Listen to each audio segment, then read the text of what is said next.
It's brought to you by allaboutmkim.org, the MKIM's knowledge base. Punjab में हम बहुत ज़्यादा, मैं अभी खुद काफ़ी दिन रह कर आया हूँ, हमने बड़े बड़े वकला से, सहाफ़ियों से, सबसे हमने मुलाकातें की और एक बहुत बड़ा सहाफ़ती हलका हमारे साथ मौजूद है, वो तो आपको भी मालूम। ठीक। और वो लोग जिन्होंने हमें देखा, जिन्होंने हमें समझा, और अब वो हमारे तो समझ लें अब एडवाइजरी बोर्ड पंजाब के उसमें शामिल हो गए। पंजाब की जो फ्यूडल आइडियोलॉजी है, वहाँ की आवाम को उस फ्यूडल आइडियोलॉजी में पुलिस कल्चर, ठीक है, और करप्शन, लालच, इन चीजों ने थोड़ा सा वहाँ के सियासतदानों ने उस आवाम को परेशान कर रखा। ठीक है।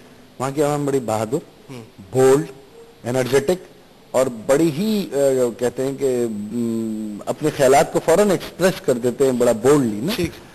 तो हमें वहाँ बड़ा जबरदस्त रिस्पांस मिला है, और अगर कहीं इख्तिलाफ भी मिला है तो उन्होंने भी बोल्डली हमसे कहा कि जी आप में ये प्रॉब्लम है, तो हमने उन्हें कन्विंस किया, वो हमारे साथ आ गए। ठीक है। तो अभी यहाँ पे सर मुझे रोकना पड़ेगा आपको, ख्वाजा इज़हारुल हसन हमारे साथ मौजूद है जी, हम इनसे बात करें। पंजाब तक पहुंच चुकी है बात हमारी, सुबह सुबह उठ के आए हमारे लिए, अभी इन पे मजीद बात करेंगे। एक ब्रेक का वक्त हुआ है, ब्रेक के बाद वापस आते हैं और मजीद बात करते हैं।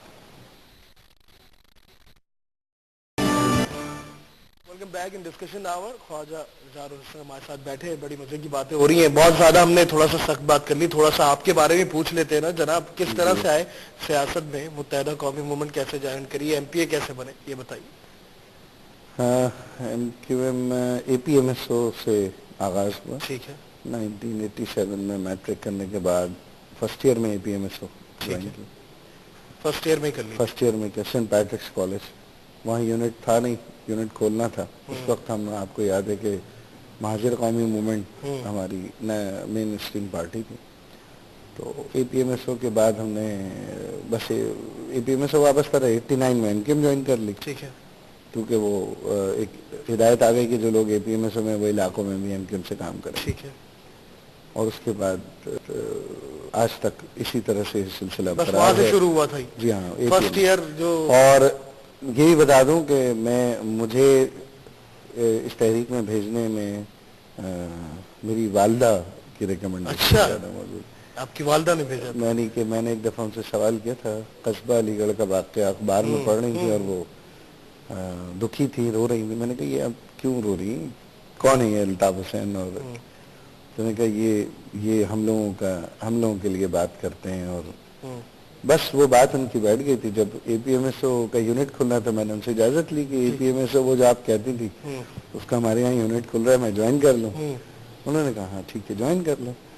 उसके बाद फिर राय तहरीक की तालीमात और फलसफे को पढ़ते रहे, कोशिश करते रहे कि बेहतर कारकुन बने, और यहाँ तक आ गए। मतलब वालदा की रजा थी शामिल। अब आप एमपीए तो आपको बनने से कोई रोक ही नहीं सकता था। हाँ, मेरी तहरीक में शमूलियत में मेरी वालदा, मेरी पूरी फैमिली, ठीक है, और अब मेरी वाइफ और अब मेरे बच्चे भी सबके सब। ठीक है जी, माशाल्लाह, बड़ी बात है। एमपीए कैसे बने, ये क्या हुआ, कैसे चुनाव? एमपीए का हमारे यहाँ जो प्रोसीजर है बड़ा डेमोक्रेटिक प्रोसीजर है। इसमें मैं आपको ये बात वाज़ेह कर दूं, नीचे यूनिट की सतह से कुछ नाम सेलेक्ट होते हैं। ठीक है। 10 नाम, हर यूनिट अपने नाम लेते हैं। हमारे हल्के में ये 10 लोग हैं जिनको हम चाहते हैं कि एमपीए एमएनए या सेनेटर बने।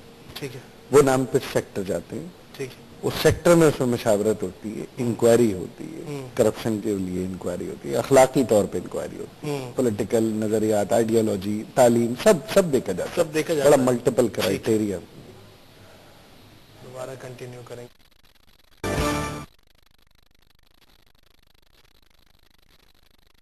से चलता है और उसके बाद एमपीए के लिए आपका नाम गया और फिर आप सेलेक्ट हुए। ये बताइएगा, एमपीए बनने के बाद क्या फीलिंग्स होती हैं? क्या जाते हैं इलाके में, या फिर अब मसरूफियात और हो जाती हैं, भूल जाते हैं इलाके के लोग? नहीं, एमपीए बनने के बाद बल्कि सबसे मुश्किल काम एमकिम का एमपीए या एमएनए बनना है। जिम्मेदारियां बढ़ जाती हैं, सबसे मुश्किल काम। ठीक है। पहली चीज तो आप अपने घर को रिजाइन कर दें। ठीक है, बिल्कुल मिनिमाइज हो जाती है जाती, क्योंकि हमारे यहाँ देखें अवामी जो मसाइल हैं वो देखे जाते हैं रोजाना। रोजाना आप अपने हल्के में, मैं अपने हफ्ते में 5 दिन अपने हल्के में, हमारा ऑफिस है वहाँ, अवामी मसाइल देखता हूँ। ठीक है। एक दिन 90 पे हम देखते हैं। ठीक है। तो ये 3-3 घंटे 4-4 घंटे, एक तो ये, फिर सुबह ऑफिस जाना होता है, फिर शोबा जात में जिम्मेदारियां होती हैं, फिर 2 चीजें हम कभी भी नहीं छोड़ते, ना भूलते हैं। एक ये कि हम शोधा के घरों पे मुस्तकिल राब्ते में रहते हैं, कहीं इंतकाल हो जाए تو نماز جنازہ اور دعا میں اٹینڈ کرتے ہیں، اور شادی بیاہ کی تقریبات ساتھیوں کی. بالکل صحیح. اتنی مصروف زندگی ہوتی ہے. اب آپ شادی بیاہ میں جب کہہ رہا ہوں تو سوچیں ہم گھر کب آتے ہیں. سال کے 8 مہینے تو شادی بیاہ ہوتے ہیں. ٹھیک ہے، تھوڑا سا میں وقت کم رہ گیا، سوالوں کو تیز کروں گا. یہ بتائیے گا کہ غصہ آتا ہے، کس بات پہ زیادہ غصہ آتا ہے؟ غصہ تو انسان کی وہ کہتے ہیں کہ جاگنے کی علامت ہے. اچھی بات ہے، آتا ہے، آنا چاہیے.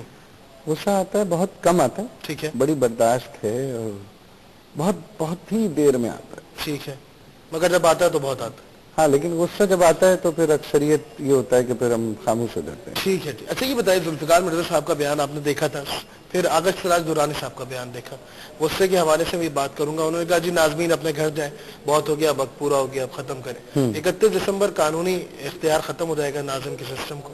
کیا کہیں گے آپ؟ کچھ لوگوں کا یہ بھی کہنا ہے خواجہ صاحب کہ اتنے بڑے شہر کا ایک ناظم بات جچتی نہیں ہے. میں تو یہ کہوں گا اتنے بڑے شہر میں 13 میونسپل ایڈمنسٹریشن بات جچتی نہیں. ٹھیک ہے. تو لوگوں کو تو بہت کچھ پتہ نہیں ہے. 13 میونسپل ایڈمنسٹریشن میں 35% کا ایک ناظم ہے. ٹھیک ہے. پورے شہر کا ناظم نہیں ہے. ٹھیک ہے. ملیر کا علیحدہ ہے، فیصل کنٹونمنٹ ہے، وہ سب اس کے اختیار میں نہیں. ٹھیک ہے. 35% ابھی اس نے 35% کراچی کے اوپر مصطفیٰ کمال بھائی کہتے ہیں ہم نے 15% کام کیا. ٹھیک ہے. تو کراچی یہ بنا دیا. ٹھیک ہے. اگر پورے 100% کراچی پہ 15% کام کر دیتے تو کیا بن جاتا. الطاف حسین صاحب تو کہتے ہیں نا ہمیں دیں تو ہم کر کے دکھاتے ہیں کہ ہم کیا کر سکتے ہیں. یہ تو بالکل، یہ تو ہم نے ثابت کر دیا نا. اس پہ تو ایڈوکیسی کرنے کی کوئی بات ہی نہیں ہے، چاہے گورنر سندھ ہو یا ناظم ہو یا. تو آغا صاحب ایسی باتیں کیوں کرتے ہیں پھر آپ کے؟ آغا صاحب اچھے آدمی ہیں، صوفیانہ طرز پہ گفتگو کرتے ہیں. ٹھیک ہے. ٹھیک ہے، چلے جی، ان کو آپ نے صوفیانہ طرز پہ بات کر دیا. انتظام کی کتنی سپورٹ میں بات کریں گے، اس لیے نہیں کہ آپ متحدہ قومی موومنٹ کے ایک کارکن ہیں، آپ ان کے MP ہیں. ایک عام شہری کے ناطے، اگر ایک پاکستانی کے ناطے آپ اس کو کس طرح ڈیفینڈ کریں گے، اس سسٹم کو، نظامت کا جو چل رہا ہے؟ اختیارات کی منتقلی، جمہوریت، یہ تمام پاکستان کی ڈیموکریٹک پارٹی اس کا منشور. ٹھیک ہے.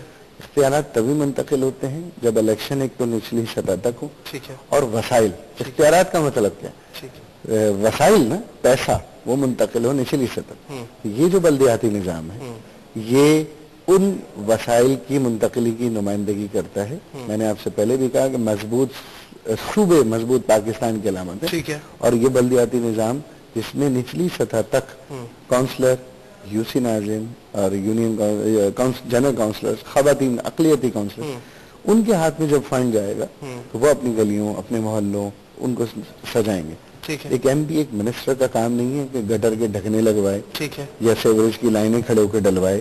یہ پلان UC ناظمین جنرل کونسلرز کا ہے. ان کو یہ پیسہ بھی دیں، جو سسٹم بنا بھی دیں، ٹھیک ہے، تاکہ وہ اپنی عوام کی ٹرو خدمت کریں.